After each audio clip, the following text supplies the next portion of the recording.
Pred nami so skoraj že kompletni rezultati referenduma in na podlagi teh rezultatov in volilne udeležbe lahko ugotovimo, da so slovenske volivke in volivci danes poslali slovenski politiki dve sporočili.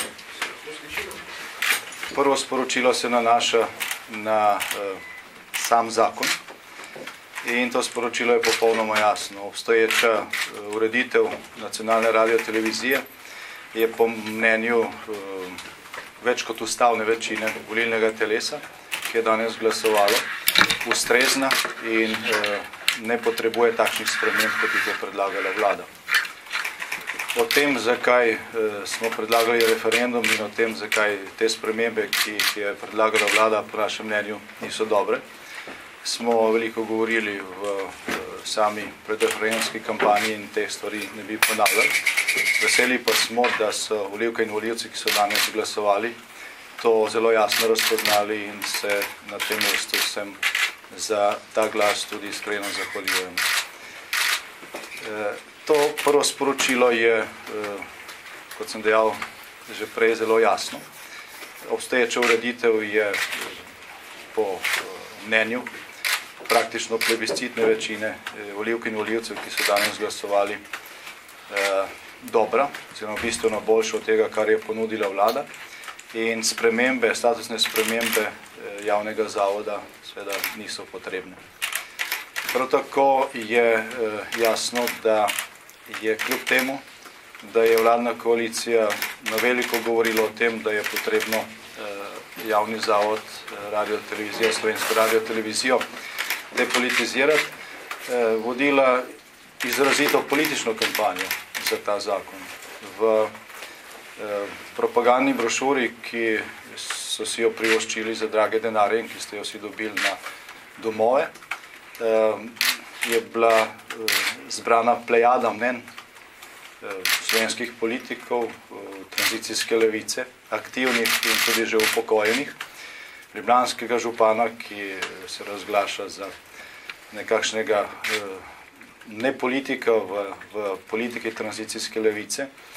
In kljub temu, da je tranzicijska levica s polno politično težo stopila za ta širčen zakon, je bil ta zakon zavrnjen.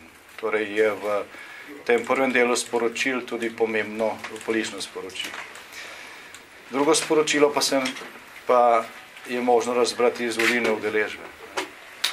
To je sporočilo, ki zelo jasno sporoča tistim, ki imajo danes v Sloveniji oblast, da so pomembnejše teme, s katerimi naj se ukvarjajo. Zakon o radioteleviziji je bil pred 5 leti potrjen na referendumu in ljudje so ga očitno prepoznali kot ustreznega.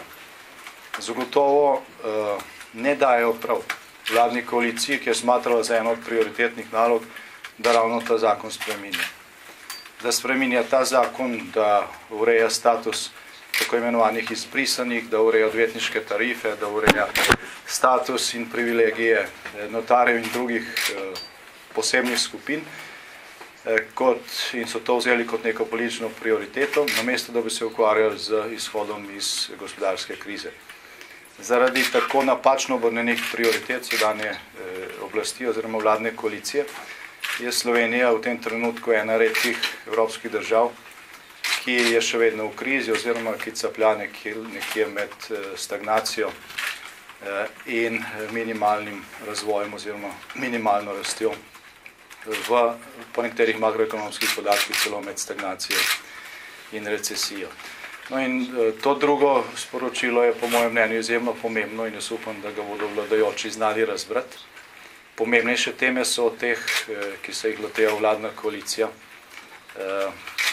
Na eni strani govorijo o velikih stvareh, o reformah, po drugi strani pa se loteva izključno političnih tem in zadev, ki absolutno niso prioritetne za izhod iz krize. Sprememba zakona o radioteleviziji, takšna ali drugačna, tudi če bi predlagali boljše rešitve od teh, ki so bile izjemno slabe, ne bi skoraj v ničemer prispevala k izhodu iz gospodarske krize.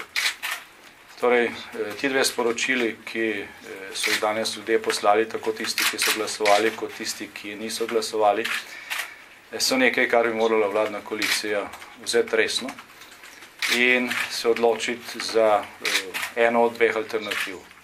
Prvo je, da odstopi in omogoči predčasne volitve, kar bi bila po našem mnenju daleč najboljša možnost in tudi najboljši možni protikrizni ukrep.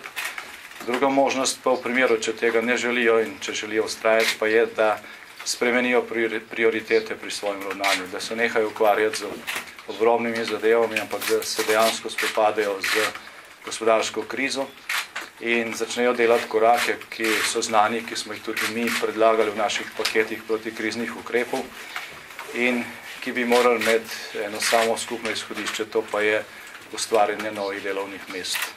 Brez politike, ki bo s kombinacijo ustreznih ukrepov to omogočila, Slovenija ne bo išla iz krize oziroma bo razvojno zaostajala za povprečjem Evropske unije, tudi če bo dosegala v letošnjem ali v naslednjih letih minimalno gospodarsko rast.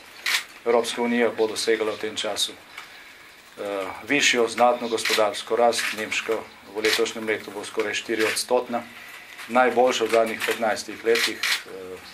Pri nas so dolgo časa vladni ekonomisti govorili, da ko se bo Nemčija pobrala, se bo tudi Slovenija. Očitno temu ni tako, tudi sam moraš nekaj narediti, ne samo čakati na druge.